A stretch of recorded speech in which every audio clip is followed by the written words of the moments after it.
রবির ক্ষেত্রে যে টোটকাটা লিখেছে সেটা কি আদৌ কতটা কার্যকর? দেখুন, উনি যে কেমিক্যাল দিয়ে টোটকাটা লিখেছেন, প্রথম কথা যে ভুল করেছেন, গ্রিন পেন বা কোনো পেন দিয়েই কালি দিয়ে টোটকা করা উচিত নয়।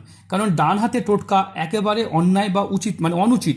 কারণ এই জাতিকার একটা সন্তান আছে, তিনি অজান্তেই এই হাতে ওনার বাচ্চাকে খাওয়ায়। তাহলে কি বুঝতে পেরেছেন? এটা তো কেমিক্যাল। অজান্তেই সেই বাচ্চা এবং তার পেটে কিন্তু এই কেমিক্যালটা বারবার যাচ্ছে এবং এটা সকালে দুপুরে সন্ধ্যায় 3 বেলা উনি লিখেন। এটা একেবারে ঠিক নয়। রবিকে ঠিক করার জন্য কি করবেন?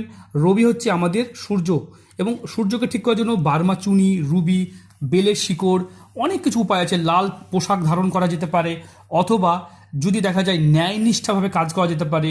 আপনি সৎ পথে থাকবেন, কর্মের পথে এবং থাকবেন, সততার সাথে চলবেন। পিতার সেবা করুন।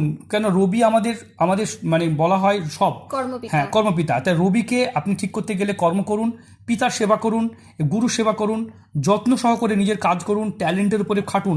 নিজের মধ্যে ট্যালেন্ট আছে, সেই ট্যালেন্টটাকে নিয়ে আসুন, দেখবেন আপনার রবি ভালো হবে। তাছাড়াও নিষ্ঠার সাথে কর্ম করুন, পড়ুন, দেখবেন আপনার ভাগ্য ফিরবে।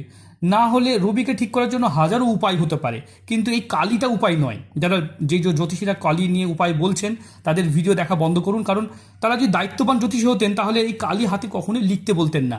ভেবে দেখবেন একবার।